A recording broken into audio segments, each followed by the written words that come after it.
Ready close? How are you? Ready shut? He's all dressed up today. President Trump, what's your message to Vladimir Putin, sir? President Trump. President Trump, you got a message to Vladimir Putin. Thank you very much. Thank you so much.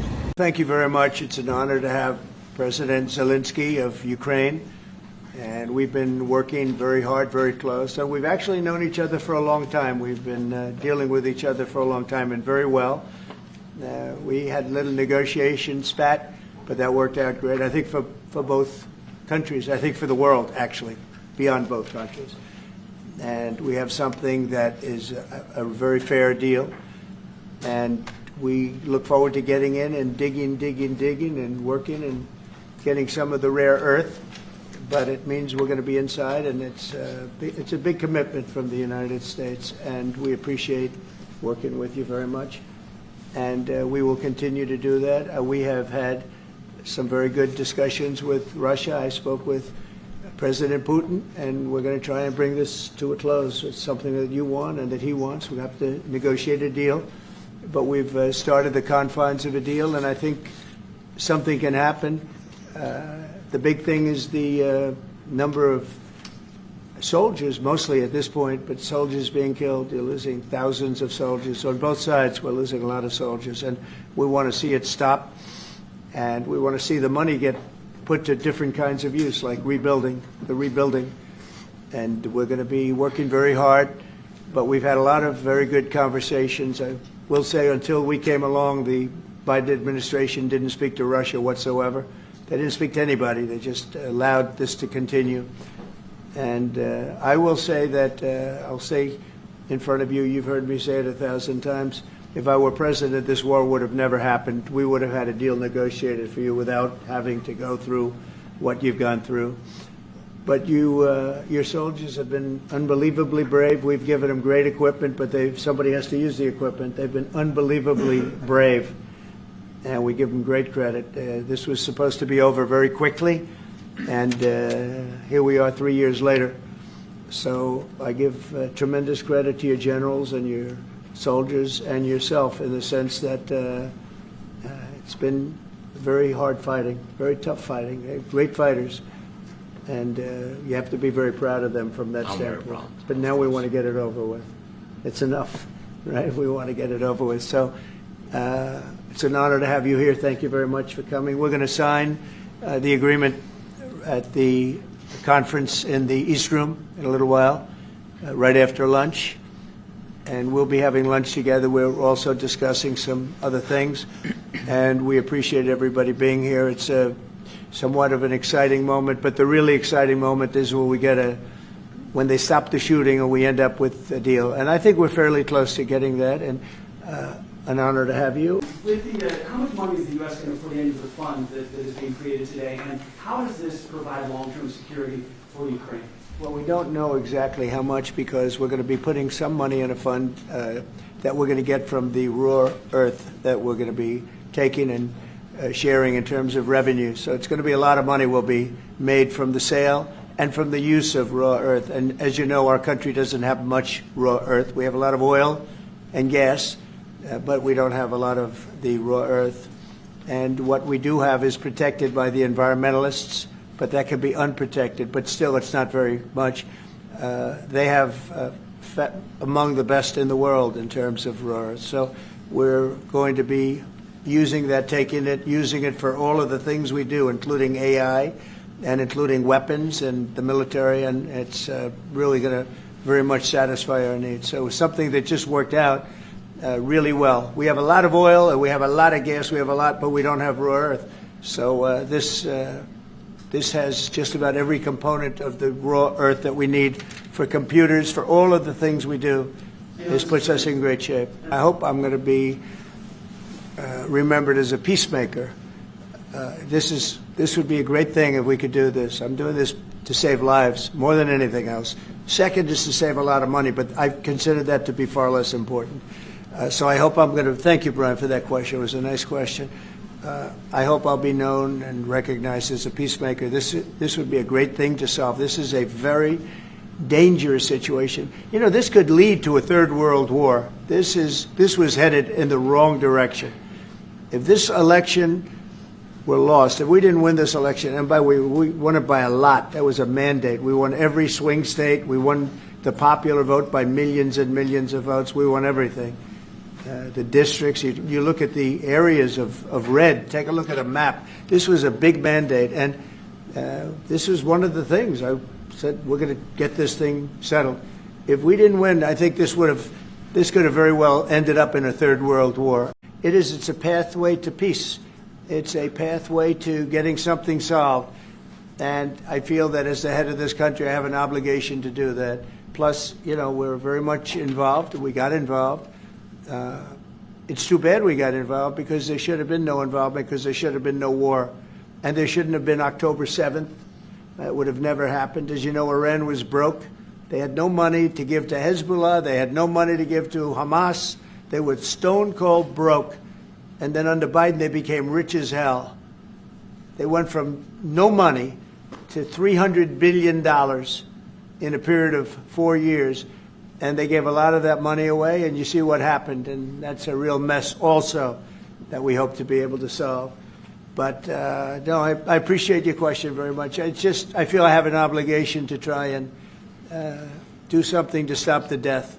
I'm in the middle. I want to solve this thing. I'm for both. I want to get it solved. And it's wonderful to speak badly about somebody else, but I want to get it solved. If we can solve it, great. If we can't solve it, they're going to have to fight it out, and who knows what's going to happen. But I want to see it get solved. What changed between the first time that Secretary Bessent gave President Zelensky the agreement and today for the signing? We made a deal. So what was the deciding factor? I'm a business person. We made a deal. That's what changed. I didn't think we were going to make a deal, and we ended up making the deal, so that changed. We're committed to NATO, but NATO has to step up, and the Europeans have to step up more than they have. And I want to see them equalize, because they are in for far less than we're in, and they should be at least equal. You understand that? Why is the United States, we have an ocean in between, why is the United States in for so much more money and other things as Europe? With that being said, and as you said, they've also been obviously very helpful, but we have put in far more than they have, and I think they should equalize. We spoke about this in detail with the Prime Minister, the Foreign Secretary, and others at lunch yesterday, and I know that Secretary of Commerce Lutnick followed up in private meetings last night. This is really important. We believe Americans have the right to speak their mind, even if we in this room disagree with them. They have the right to speak their mind in the public square, which is often online these days. And we're going to defend that right as it pertains to American companies and American citizens vigorously if we have to. I do think that under the President's leadership, we're going to find common ground with our friends in the UK on this question, but it remains to be seen. The principle that will guide us is we believe in free speech in this country, and we'll fight for it for American citizens. Well, we actually spoke to them about that yesterday, and we thought they took it very, very much too far. JD was very strong on it, so was I. So was Marco, and we've been speaking to him about it. Marco, would you like to say something about that? We have concerns, obviously, with the conduct of those, particularly as it impacts Americans. And there's real concern that American speech, which is online, could fall into the hands of the British or any country's jurisdiction. And so this is a point the Vice President made in Munich, and I think it's a very compelling one that unites us with Europe as much as anything else is these shared values, and one of them being free speech. And so if Americans are threatened by it, we're going to need to take action in that regard. I'm talking about the kind of diplomacy that's going to end the destruction of your country. Yes, but if you are Mr. not President, strong... Mr. President, with respect, I think it's disrespectful for you to come into the Oval Office and try to litigate this in front of the American media. Right now, you guys are going around and forcing conscripts to the front lines because you have manpower problems. You should be thanking the President for trying to bring an end to this conflict. Have you ever been to Ukraine that you say what problems we have? I have been to. Come once. I've actually watched and seen the stories, and I know what happens is you bring them on a propaganda tour, Mr. President. Do you disagree that you've had problems bringing people into your military? We have problems. And do you think that it's respectful to come to the Oval Office of the United States of America and attack the administration that is trying to prevent the destruction of your country? A lot of questions. Let's start from the beginning. Sure. First of all, during the war, everybody has problems. Even you, but you have nice ocean, and don't feel now, but you will feel it in the future. God bless. You don't know that. God bless. You don't know God that. bless. You Don't- will not you have gotta- a war. Don't tell us what we're going to feel. We're trying to solve a problem. Don't tell us what we're going to feel. I'm not telling you. Because I'm you're in no answering on this position to question. dictate that. That's Remember exactly what this. you're I'm not You're in dictating. no position to dictate what we're going to feel. You We're will- going to feel very you will good. feel influence. We're going to feel very I'm good and telling very you, strong. You will feel influence. You're right now not in a very good position. You've allowed From the yourself very- to be in a from very the bad very position, beginning and he of the happens war. to be right about From it. the very beginning of the war. You're not Mr. in a Brown, good position. I was don't have in the cards right now. With us, you start I'm having not cards. playing But cards. right now, you I'm don't. very You're playing serious, cards. Mr. President. You're I'm playing very cards. serious. You're gambling I'm the with the president lives in of war. millions of people. You think- You're gambling with World War What do you- III. what do you You're think about? gambling with What do you World think War about? III.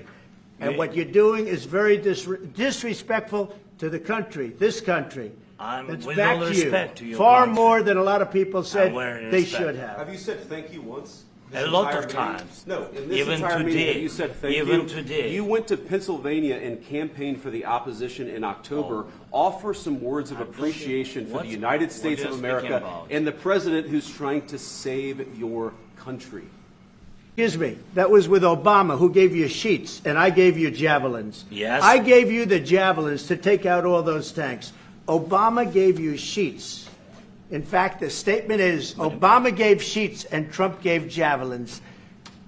You got to be more thankful, because let me tell you, you don't have the cards. With us, you have the cards, but without us, you don't have any cards. It's going to be a very hard thing to do business like this, I tell you. Just say thank you. I said a lot of times thank you to American people. Except that there are disagreements, and let's go litigate those disagreements rather than trying to fight it out in the American media when you're wrong. We know that you're wrong. But you see, I think it's good for the American people to see what's going on over here. I think it's very important. That's why I kept this going so long. You have to be thankful.